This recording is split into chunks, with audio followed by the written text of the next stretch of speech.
नमस्कार। अनंत क्लासेस में आप लोगों का स्वागत।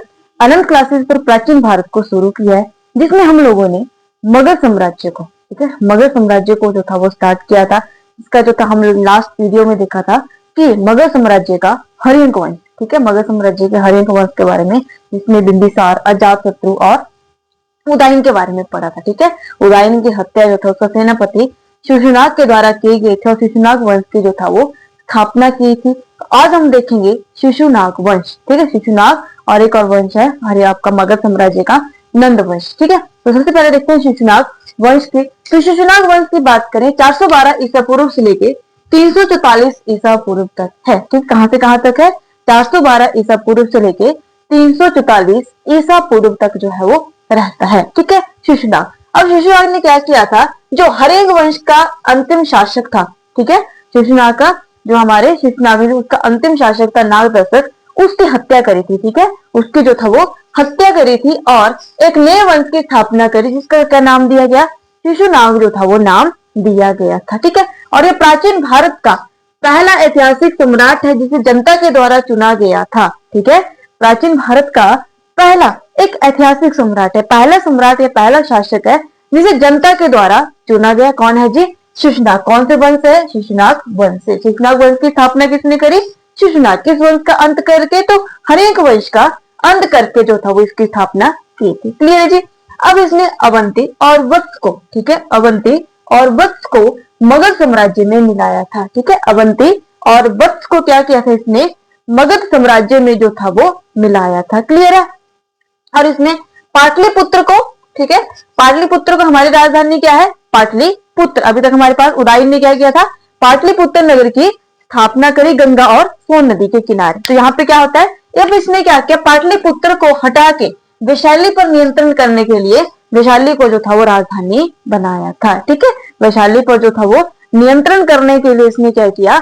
वहां पे कंट्रोल करने के लिए उसको क्या कर दिया? अपनी राजधानी बनाया था। ठीक है, हमने शिशुनाग से क्या पढ़ा? एक तो इसने हर्यंक वंश का अंत किया, जनता के द्वारा चुने जाने वाला पहला आपका सम्राट आता है। ठीक है, इसने अवंती और वत्स को मगध में मिलाया, प्लस इसने पाटलिपुत्र को राजधानी हटाया और राजधानी किसे बनाया? हमारा वैशाली को जो था वो राजधानी बनाया था। क्लियर है इतना? अब इसका अगला शासक आता है जिसका नाम है कालाशोक। ठीक है, अगला जो है वो शिशुनाग वंश का अगला शासक आता है जिसका नाम क्या है? कालाशोक। अब कालाशोक ने क्या क्या काम किए? तो कालाशोक को पुराण और दिव्यावदान में काकवर्ण कहा गया है। ठीक है, कालाशोक को पुराणों और दिव्यावदान में क्या बोला गया है? काकवर्ण जो है वो कहा गया है। ठीक है, काकवर्ण जो है वो कहा गया है। और इसने क्या किया? वैशाली को हटा के दोबारा पाटलिपुत्र को राजधानी बनाया। पेपर में पूछ जाता है कि किसने, मगध साम्राज्य की किसने जो था वो दोबारा पाटलिपुत्र को राजधानी बनाया था? तो हमारा शासक आता है शिशुनाग का कालाशोक। ठीक है, शिशुनाग के कालाशोक के द्वारा क्या किया गया था? पाटलिपुत्र की राजधानी को, पाटलिपुत्र को मगध की जो था वो राजधानी बनाया गया था। क्लियर है? अब इसकी हत्या जो थी महापद्मानंद ने कर दी। ठीक है, इसकी हत्या किसने करी थी? महापद्मानंद ने। उसके बाद जो था वो शिशुनाग का कंट्रोल महापद्मानंद के अधीन आ गया और इसने फिर अंतिम शासक नंदीवर्धन की हत्या कर, महापद्मानंद ने क्या किया? अंतिम शासक शिशुनाग का अंतिम शासक नंदीवर्धन की हत्या कर नंद वंश की स्थापना करी। ठीक है, अंतिम शासक नंदीवर्धन की हत्या करके किस वंश की स्थापना करी? नंद वंश की जो है वो स्थापना करी। ठीक है, क्या क्या पढ़ा हमने शिशुनाग में? शिशुनाग वंश में हमने दो शासक देखे, एक शिशुनाग और एक हमारा कालाशोक। शिशुनाग जो था पहला एक शासक था जिसे जनता के द्वारा चुना गया। दूसरी बात हमने देखी अवंती और वत्स को मगध में मिलाया। ठीक है, और तीसरी हमने देखी इसने पाटलिपुत्र को हटाया और राजधानी किसे बना दिया? वैशाली को। जैसे कालाशोक राजा बना, कालाशोक ने क्या किया? फिर से दोबारा पाटलिपुत्र को राजधानी बना दिया। ठीक है, दोबारा जो है पाटलिपुत्र को राजधानी बना दिया और इसकी हत्या महापद्मानंद ने कर दी। शिशुनाग वंश जो है वो कहां पे आ गया? महापद्मानंद के अधीन आ जाता है। फिर जो अंतिम शासक था नंदीवर्धन, उसकी हत्या कर दी और किस वंश की स्थापना करी? नंद वंश की जो था वो स्थापना की गई। कौन से वंश की? नंद वंश की जो था वो स्थापना की गई। तो नंद वंश का पहला शासक आया जी हमारा महापद्मानंद। कहां से कहां तक है? 344 ईसा पूर्व से लेके 322 ईसा पूर्व तक जो रहते हैं हमारे पास महापद्मानंद या नंद वंश का टाइम पीरियड। ठीक है, नंद वंश में सबसे पहले हमारे पास शासक आएगा जी महापद्मानंद। और पुराणों के अकॉर्डिंग इसे पहला शूद्र शासक बोला गया। ठीक है, शूद्रों का शासक, ये शूद्र जाति से बताया गया है, इसे पहला शूद्र शासक कहा गया है पुराणों के अकॉर्डिंग। जो हमारे पुराण है उनके अकॉर्डिंग इसे प्राचीन भारत का पहला शूद्र शासक जो है वो कहा गया है। ठीक है, और पुराणों में क्या कहा गया, इसे क्षत्रियों का जो है वो नाश करने वाला कहा गया है।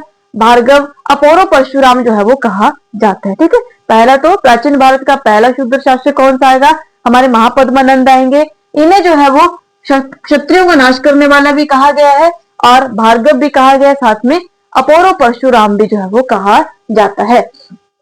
महाबोधि वंश में महापद्मानंद को उग्रसेन कहा गया।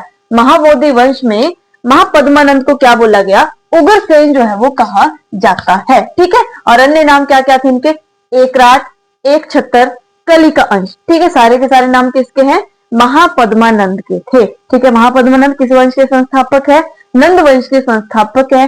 कौन से वंश का इसने अंत किया था, शिशुनाग वंश का जो था वो अंत किया था। ठीक है, इसे जो है महाबोधि में उग्रसेन कहा गया। प्राचीन भारत का पहला शूद्र शासक है जी ये। ठीक है, एक राट, एक छतर, कली का अंश जो है इसको कहा जाता है। अब इसके सबसे पहले क्या था, इन्होंने जो था वो दक्षिण भारत का जो विंध्य पर्वत है वहां पर जो था अपना विजय का पताका फहराया था। यानी कि विंध्य पर्वत पर क्या किया था, इसने विजय जो है वो हासिल करी थी। ठीक है, पहला सम्राट एक ऐसा आता है जिसे दक्षिण भारत पहुंचता है, वहां पे जो है वो विजय पताका जो था वो फहराता है। कौन है, महापद्मानंद। कौन से वंश है जी, नंद वंश से संबंधित है। ठीक है, नेक्स्ट हमारा आता है, एक हमारे पास अभिलेख आते हैं, हाथी गुफा अभिलेख।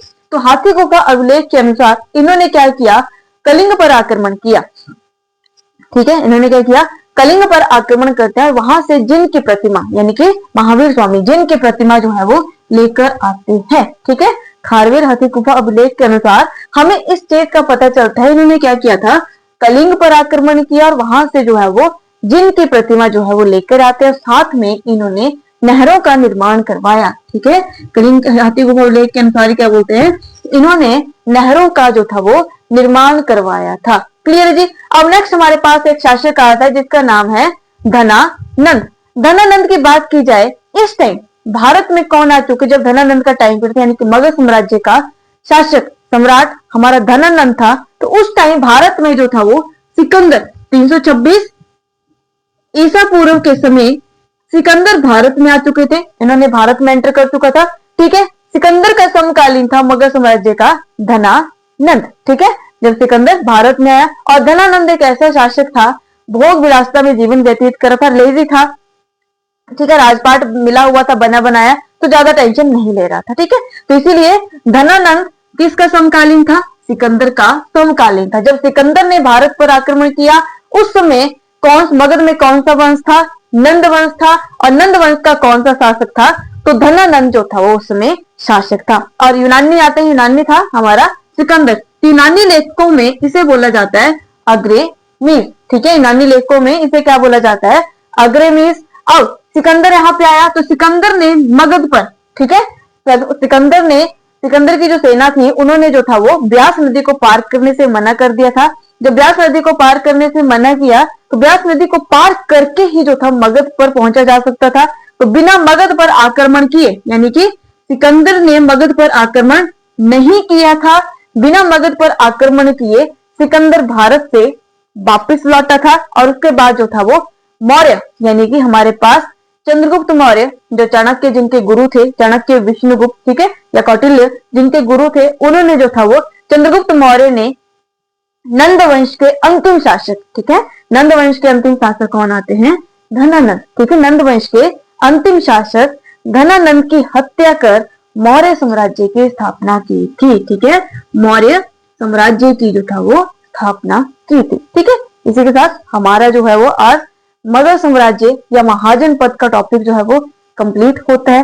नेक्स्ट वीडियो में हम लोग देखेंगे प्राचीन भारत में विदेशी आक्रमण। ठीक है, ईरानी आए, यूनानी आए। नेक्स्ट वीडियो में देखेंगे कि सबसे पहले ईरानी आते हैं या सबसे पहले यूनानी आते हैं, और उसके बाद हम लोग करेंगे मौर्य साम्राज्य जो है वो देखेंगे कि मौर्य साम्राज्य चंद्रगुप्त मौर्य के बारे में पढ़ेंगे। ठीक है, अगर आपको टॉपिक से रिलेटेड कोई भी डाउट हो तो आप नीचे जो है कमेंट बॉक्स में कमेंट कर सकते हैं।